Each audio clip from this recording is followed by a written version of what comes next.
In Mongolia, the rhythm of life depends on weather and water, but both are changing fast.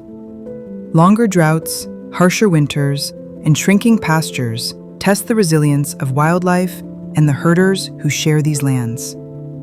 Our work brings science and communities together to understand these changes and help ecosystems and people adapt to a future already unfolding.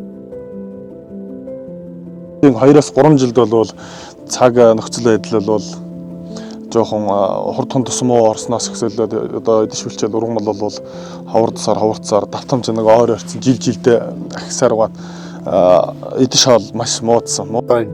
Яагаад гэвэл сүүлийн жилүүд нөгөө дэлхийд дулаартай холбоотойгоор гандлуудууд давтамж ойртсон.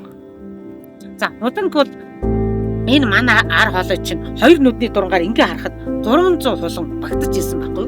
Би өөрөө дурандаад байсан. Тэгэл 2000 оны зууднаар л энэ зүүрэг шаа яваал. Тэгэл хол байхгүй болсон шүү дээ. Энэ удамжлалаараа бид бүхэн маань байгаль дэлхийг хайрлан хамгаалж, унган төрхөөр нь хадгалж, хойч үедээ өвлүүлэн үлдээх үүрэгтэй гэж боддог юм аа.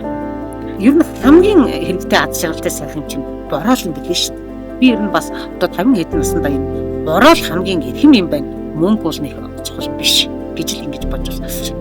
Adaptation is more than surviving. It is learning to thrive amid change.